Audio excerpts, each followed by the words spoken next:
Hi everyone, this is O.G.Starwars, your Legends girl, trying to make it in this discounted world. And we're going to go ahead and take a look at these Reddit leaks regarding JJ Abrams and the rise of Skywalker. So let's go into this a little bit more. I have a different take on this because I still see the information or what was cut still was lore breaking to the overall lore and the 6 movies that came before it, or the 6 original movies, because there was like 7, 8 movies that became before it. So let's go ahead and take a look. Oops, right there. All right, I'm going to take myself out of the screen. All right, so this is from Saltier Than Cray, and basically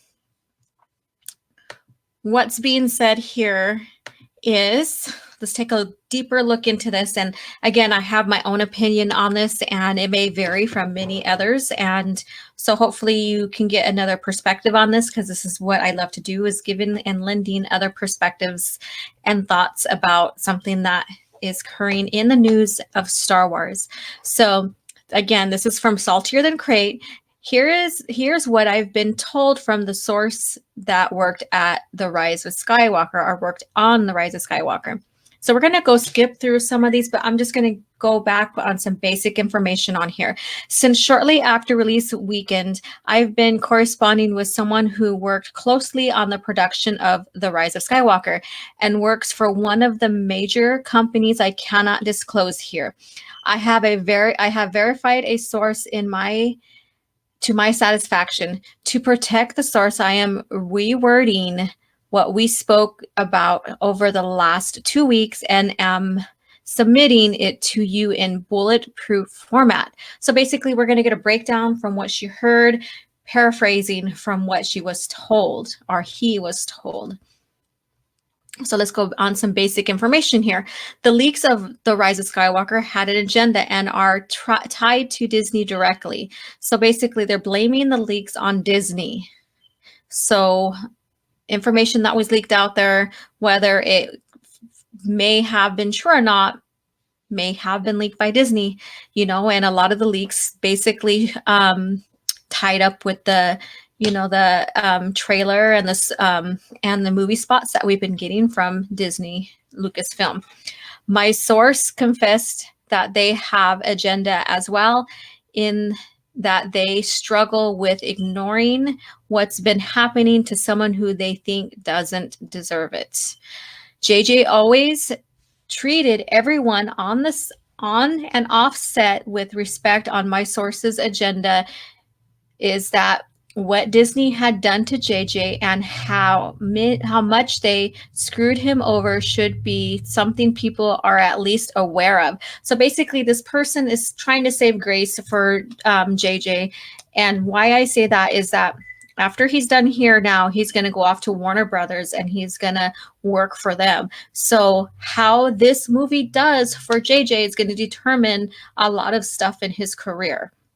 So that's how I see this.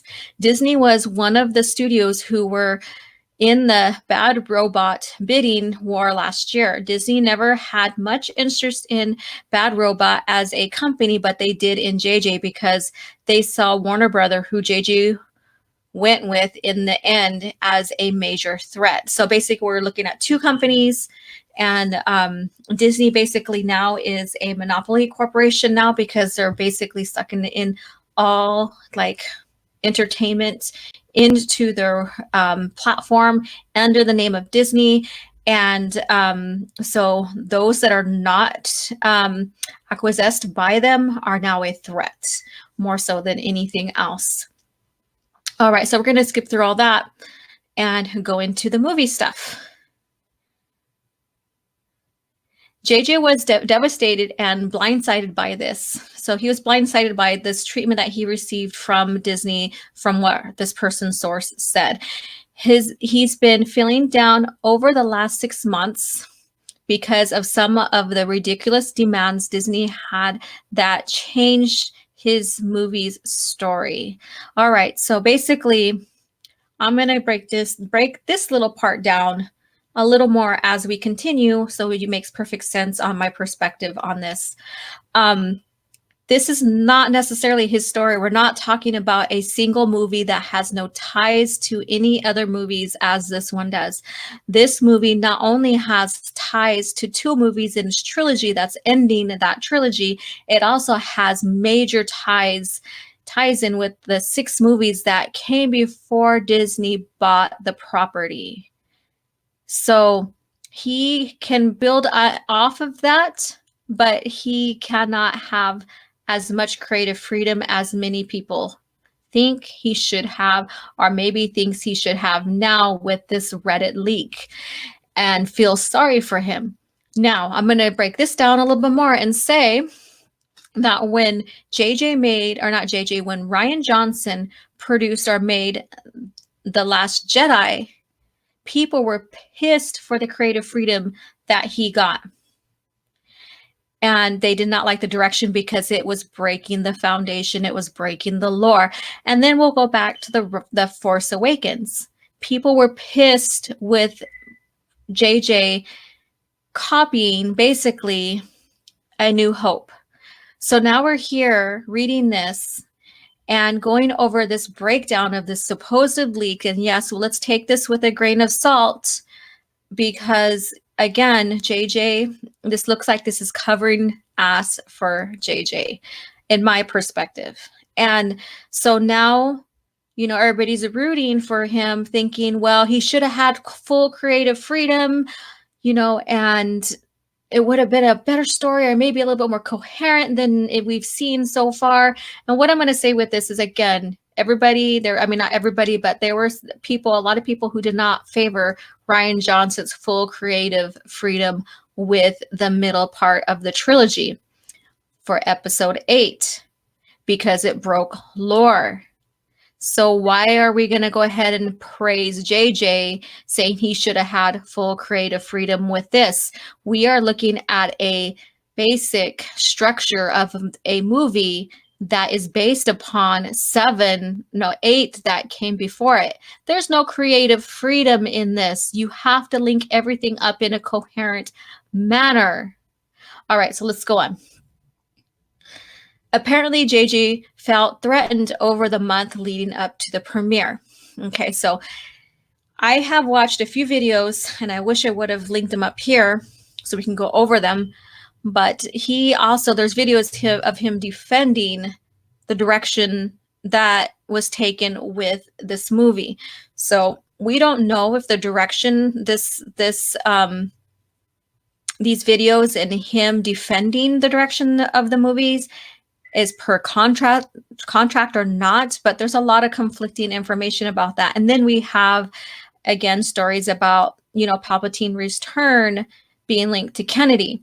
However, when you look at the decision of the movies, it's not his decision on which way this movie's going to go. Again, it is Disney Lucasfilm. So with that being said, he filmed this movie. He directed this movie. They had reshoots, multiple reshoots, which, we are now confirming even with this. And he knew for a fact that how it's going to be edited is going to be solely up to the story group and up to Disney Lucasfilm. And again, the creative freedom is very limited due to the fact that they have to follow the lore. All right. May 2019, JG argued that those scenes were crucial. So the scenes that were cut are... so let's rewind here. So basically, some scenes were not brought to fruition because of the budget. And so I'm going to touch some more on this. Basically, it is said that JJ likes to really reshoot a lot. He's the kind of director that basically is expensive. He's a very expensive director because he likes to do a lot of shoots, a lot of reshoots and all that for his productions and stuff. And also too, is this hinting around about, the money or lack thereof that Disney has produced with its new IP. Well, I wouldn't say new anymore, but with Star Wars. So this is telling maybe a little bit, who knows? Again, take this with a grain of salt. All right, so back to the next one. May 2019, JG argued that those scenes were crucial. He had to let go of one of the scenes. The other scene, he insisted, was approved at first. He did reshoots and additional photography in July. The new scene was shot at BR, Bad Robot, in October. So just a little bit take on that. The ending that will blow your mind, and these are in quotes, was a part of this.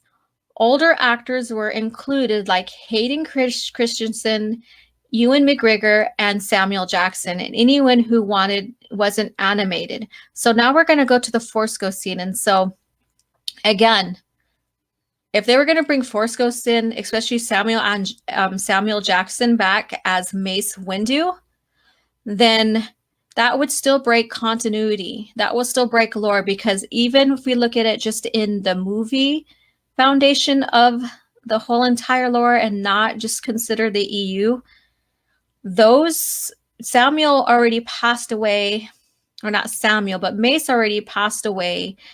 And he was never trained as a Force Ghost. So why would he be in there anyway? So again, another lore breaker. So this is why I think that even if we got what JJ wanted out of the movie, it would still break lore. And so which is the better of the two evils? We will never know. The Force Ghosts weren't meant to be voiced because they shoot that footage on camera. The actors were in costumes. Rey was supposed to be surrounded by the Force Ghosts to serve as a sort of barrier between her and the Sith surrounding them. So again, bringing back the Sith, breaking lore, taking away the Chosen One prophecy, basically, of eliminating the Sith, and also Force Ghosts now being able to fight. So think about that.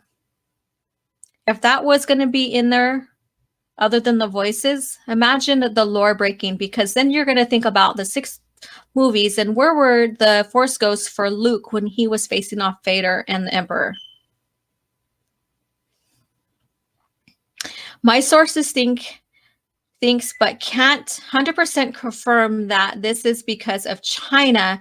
It's an official talk of sorts. So now they're going to blame a different country because of their culture.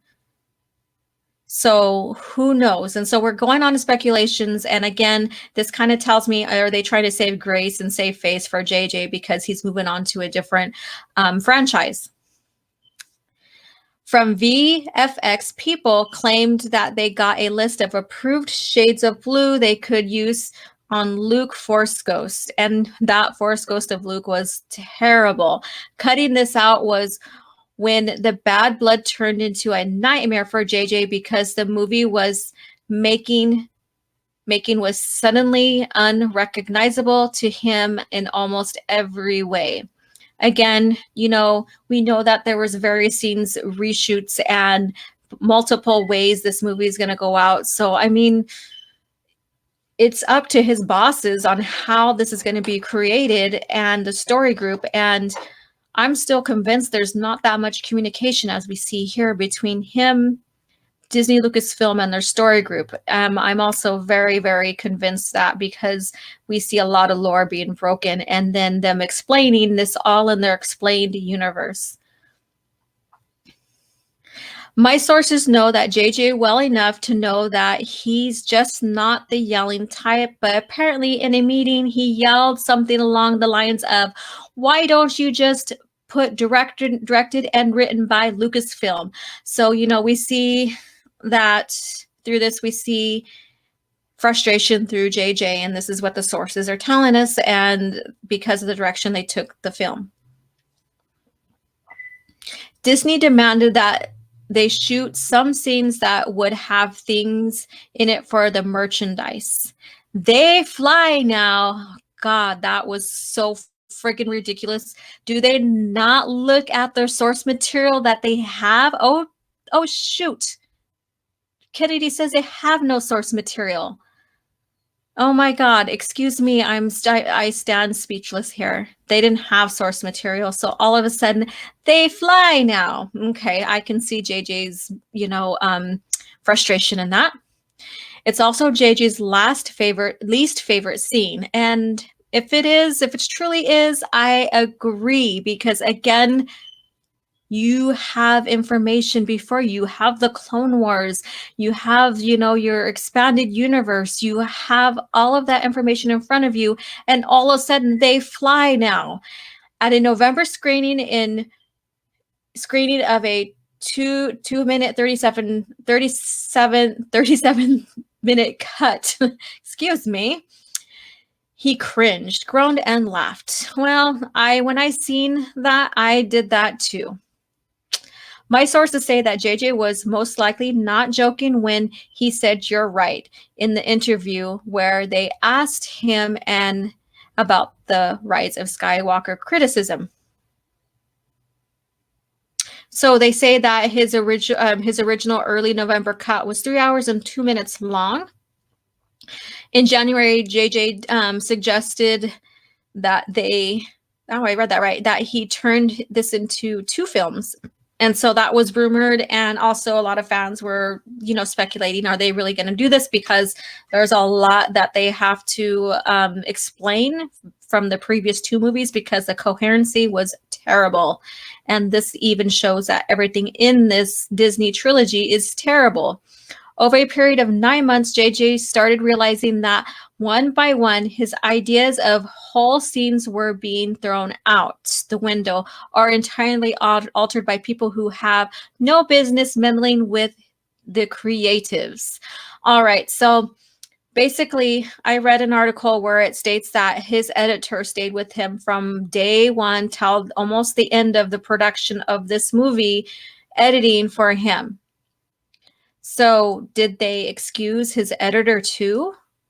And so this is something that's not really necessarily being said here, but it is suggesting that his editor had worked on this movie from almost up to the release. And again, I'm just throwing in some theories, speculations here because something's not computing here whatsoever.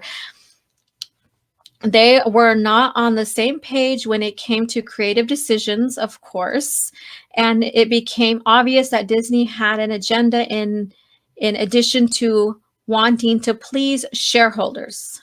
Disney could afford messing up episode 9 for the sake of higher picture when it comes to protecting things unrelated to the episode 9. So pleasing the shareholders, and I think maybe pleasing the shareholders will probably give you providing a coherent movie that never broke lore, because one of the shareholders is George Lucas, right? As far as we know it. So what happened to that? Why did we not get George's cut then? George's cut, the cut JJ eventually and hesitantly agreed to in early December was, I already read that one. All right. And here we go. The movie opened with Rey training. Her first scene with Rose was shortly after Rey damaged BB-8. During the training, Rose made a silly joke about how Poe is going to kill her for damaging BB-8. Okay, well, I'm glad that scene wasn't in there. I don't know. There was a moment where Rey took a minute to process what just had happened when she saw that vision during training. She looked distressed and worried. The next scene was noise as the Falcon was landing and Rey runs over there. The 2 women who kissed at the end were visible in this shot, and they were holding hands. One of them ran towards the Falcon as it landed. Okay. Kylo on Mustafar scene was 2 minutes longer. So we're getting into the Kylo scene where he has like he gets basically loopy where he loses his vision and he has some moments there and then he comes back to normal. and it just dramatizes his experience on Mustafar, which basically where Anakin got his limbs cut off by Obi-Wan in their duel, and Obi-Wan leaves him thinking that he left him to die. They cut some of the scenes from the light speed skipping segment. Some of the planets that were cut were Kashyyyk, Naboo, and Kamino. And I wouldn't have mind having these worlds revisited, because we need to see established worlds. We need to see some established world building, like species, again, worlds, ships, or maybe ships that were, our newer class model of what we have seen before. So we need to see some of the prior world building to believe that we're still in the same galaxy far, far away. The scenes where the TIE fighters are chasing them around the iceberg, those corridors were inspired by a video game JJ used to play in the 90s called Rebel Assault 2. The third level in the game were the tunnels of Endor specifically. So basically he was referring back to a game and trying to tie a memorable part of a game into the movie by giving a scene that mimics it. And that was basically for his pure nostalgia, maybe. Jannah was confirmed to be Lando's daughter. All right, so we're going to go there. So in the Rise of Skywalker visual dictionary, there's a section where it says Lando has a daughter and that she was kidnapped by the First Order, but it doesn't really state who this is. So this probably would have been tied. So the visual dictionary is very vague on that. And so we have here that Jannah was supposed to be his daughter. So basically the young girl that was kidnapped, stolen from him and his family. And maybe we'll see that in Explain Universe, as they have to explain their plot holes now. Rey not only healed Kylo's face scars, but she killed Kylo when she healed Ben. So I didn't know that when in the lore, when you do force healing, that if the person is conflicted by the dark side or on the dark side, when you heal them, that you can redeem them. If that's the case, then why didn't we see Obi-Wan go down there and try to heal Anakin to redeem him? This is another piece that would not fit in the lore because it's lore breaking. So that's why I question this. Even if we got the scenes JJ really favored, it would still break the lore. Kylo ceased to exist when Rey healed him. So yeah, basically what I just said. Some sources mention that some people assumed it was Han Solo who healed him, but okay, so now we're going from Rey to heal him, to Han possibly healing him, to now his mom. Okay, so let's go ahead further. That Leia was using her own memories as well as Ben's to create a physical manifestation of his own thoughts to nudge him towards what he needed to do. That was her own way of communicating with him, and it wasn't possible without her dying in the process. So basically, she reached out to the Force, to her son, just like Luke reached out to the Force to her in Empire Strike Back, as, basically communicating through the Force, through the feelings of the Force, to nudge the person to respond back to them. And she dies in the process. So, the more Force you use, you're going to get killed. You're just going to die from it. It's like overdosing on the Force. This is what has fruition in Disney Star Wars. Don't overdose on the Force. If you're really strong, or you use too much of it, no matter your strength, you're going to die. And that has never been in the lore this drastically, or even an inkling of it. So again, I can't fathom how this came about and how they're having people die from using the Force. But obviously they set the precedence because we had seen Luke Skywalker or Jake Skywalker die using the Force too much. And he basically is supposed to be second to his father, or even more stronger than his father, or be what his father was supposed to be. Yeah, he's going to die from using the Force. Who knew? She made the ultimate sacrifice for her son, and this flew over people's head with a Disney cut. I don't think it did, because people said, "Oh, well, she reached out to Ben and taught him how to heal, or told him how to heal, and then she died." I don't think it got over people's heads. I think what really was disheartening is that people are dying using the Force. It's ridiculous. The late November cut, the last cut JJ approved of, had scenes with Rose and Rey still. JJ wanted to give her a more meaningful arc. Disney felt that was too risky too. Too risky too. Too risky too. Too risky as well, or too risky. Okay. My sources mentioned that Chris Terrio said that it was because of Leia's scenes, but this is only particular or partially true because she had 4 other scenes, including 2 with Rey, Daisy. Well, we know who Rey is. Why are you going to put Daisy now when you didn't earlier? That Leia was not in. Finn wanted to tell Rey something. So basically he's running around chasing after Rey. So he wanted to tell her something. And it was always meant for him to say he was Force sensitive. In the 3 hours cut, it explicitly stated there was a moment when Jannah and he and him were running on top of the Star Destroyer. Okay. And Finn needed to unlock or move something, and he moved it and acted surprised when it happened.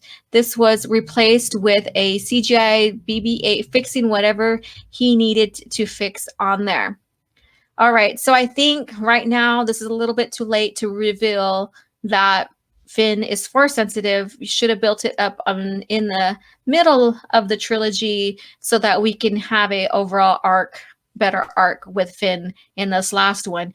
Basically, failing to develop these characters throughout the trilogy is a custom with Disney Lucasfilm. Babu Frick was nearly cut because some executives at Disney thought he would be the new Jar Jar. And they were really surprised that people loved him this much. He was JJ's idea and was created in collaboration with some artists and puppeteers. This personality was all JJ's. All right, so this character, yeah, people did like him from the start. Some people were like, what the hell is this little sucker?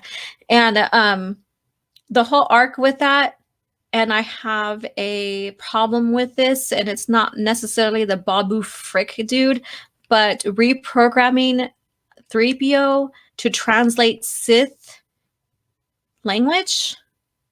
We see in the original EU that R2-D2 worked alongside twice, as I remember, with C-3PO on translating another species language because it wasn't in his 6 million memory of dialects that he has in his system. And I didn't quote that exactly right. I apologize. And so R2 recorded the language, and they worked together to translate and get this new language into his programming. He did not need to be reprogrammed. And one novel is Trusat Bakura, and another one in another time frame is basically not Legacy of the Force, but Fate of the Jedi. So that wasn't really necessary. And this would have been a little homage between the 2 droids and how well they work together, no matter their little, satire that they have with each other. It could have been a heartwarming thing to see those 2 work together on trying to decode this language. And it would be, it would pay homage to how well they work together and them as a team, all the way from when they first met in The Phantom Menace until all the way here to episode 9. It would have been beautiful if they would have just had them work together that way. They would have had more time together than we in this trilogy than we've ever seen them in this entire trilogy. And I think fans would probably have loved that. That's just my take.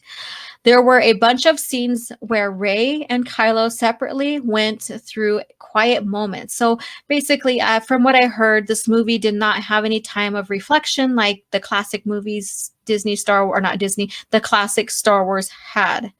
And so we have that moment of silence where, like, for example, when we see Luke Skywalker, you know, looking at the binary sunsets, knowing that there's something greater, that he's supposed to be something greater than he is as a moisture farmer. Now, they rushed this movie and it was nonstop, basically, and the pacing was off because they crammed so much into this. And let's scroll up here.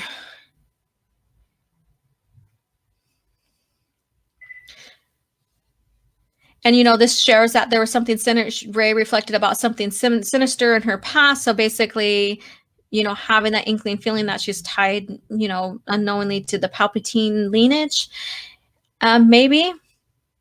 And so, then you think, well, was it really Kennedy's idea or was it also JJ's? Because if she's reflecting on, you know, her sinister past or her past history or whatever, what could it have possibly been then if it wasn't JJ's idea as well to bring back Palpatine? And then also also Kylo going through regret and remorse, but trying to shut it out. My source said that the Kylo scene were especially amazing because of Adam's performance and how he managed to portray the inner turmoil. It provided much more context and added deeper meaning to both his battle with Rey. Battle, yeah, because he lost every single battle with her. I would be friggin' conflicted too. And the final redemption arc at the end. What did he have to be redeemed from? He never had a tough life.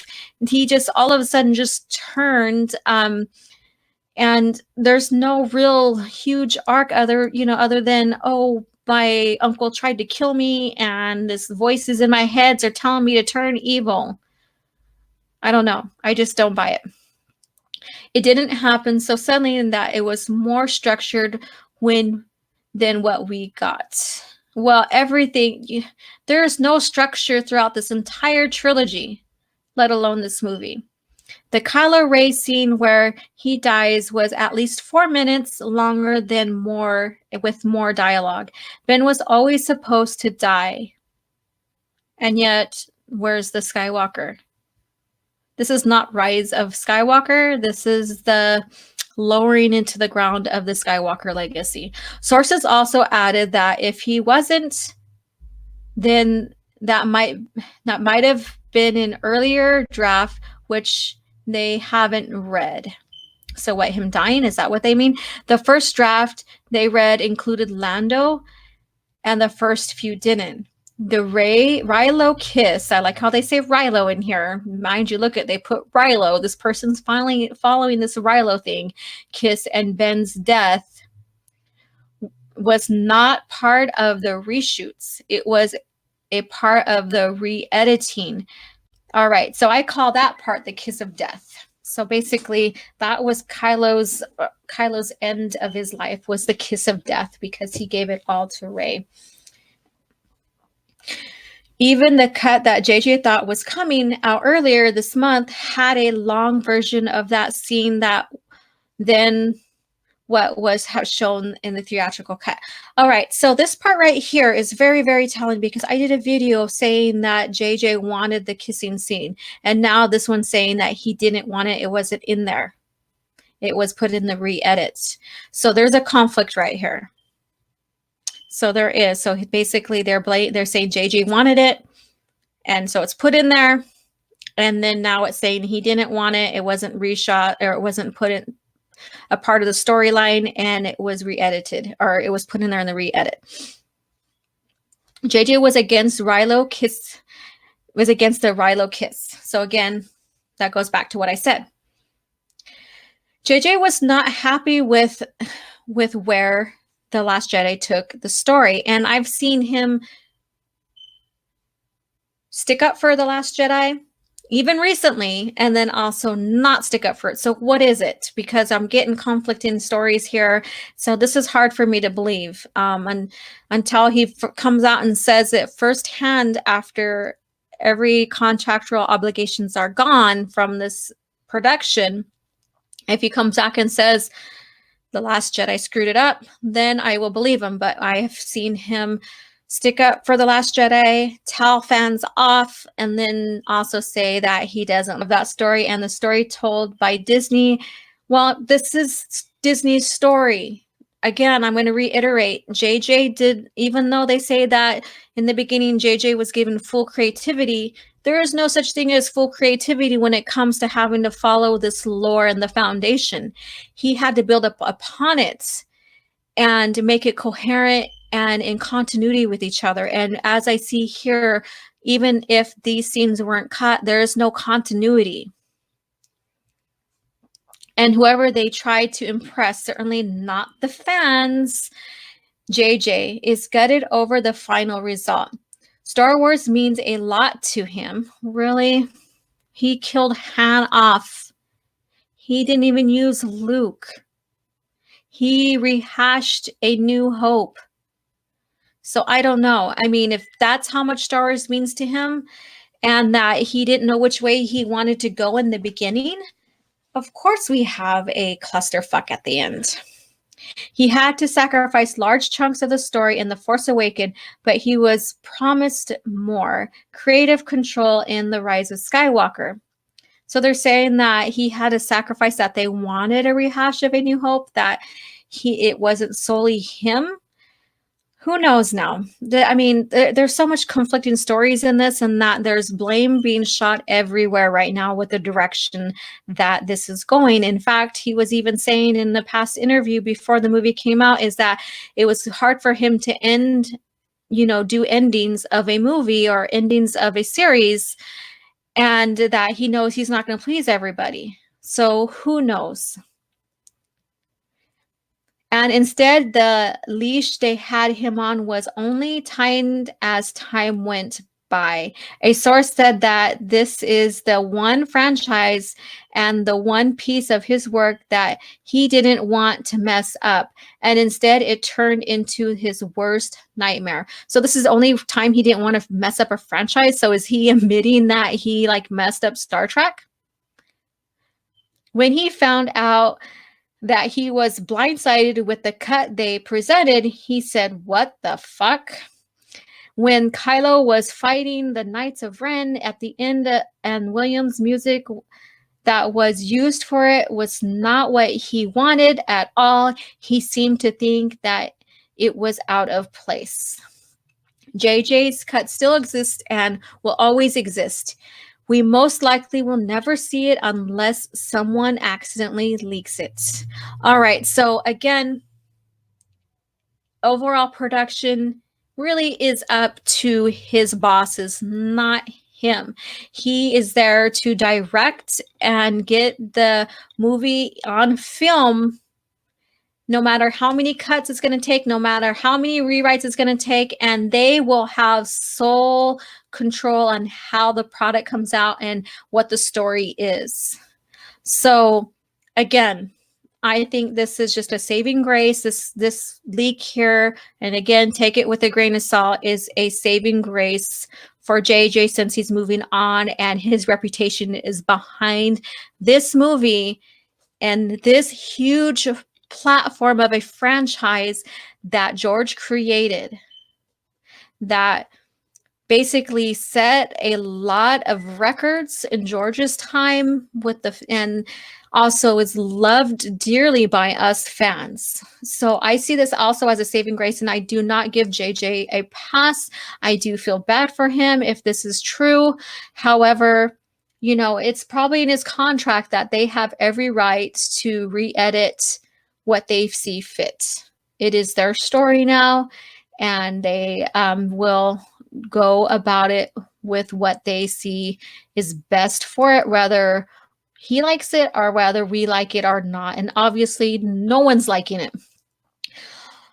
Okay, so there we have it. If there are questions, I will try to follow up with my source, but it's up to them if they want to share more, so I cannot guarantee an answer. So here's an edit and something they forgot to talk about, and this is about Finn and Poe's gay scene. And so the sources asked about Finn and Poe after seeing Oscar Isaac's comment about how Disney didn't want it to be a thing. It is true. JJ fought to make this happen. So JJ was basically going for, the gay scene. And I don't think it was necessarily needed. My galaxy far, far away, and it's a fantasy. It's not a real world. So, I mean, it doesn't bother me if there's it doesn't bother me. We don't need sex scenes. We don't need to have suggestion of sex scenes or anything like that. I make it believable for me that it's Star Wars in a galaxy far, far away. So they took out that suggestion of those two having a relationship. So what do you guys think? Let me get out of here real quick. So what do you guys think? So this was the whole breakdown. I did go over some of it on my morning chat this morning. And what do you guys think? Again, I think this is a huge cover up for JJ trying to save grace for him. I do feel sorry for him if this is true because, as a creative myself, I never worked in a huge production in such a manner. However, submitting art for an art contest or whatever and following guidelines and you not meeting it or not being chosen or whatever, I can kind of understand the frustration. However, it's totally up to Disney Lucasfilm whether what they want in the movie or not. And he is just that person and who is their songboard, basically. And so please, if you agree with me or not, please comment below on what do you think about this. This turned into almost 45 minutes, but I wanted to break everything down. And I will truly believe even if JJ got what he wanted out of the movie, all the scenes that he thought would be great, or even had two parts to this movie, I think that it's still lore breaking. I don't think it would do any justice to the overall lore and the foundation. All right, you guys. Well, have a good night and may the force be with you.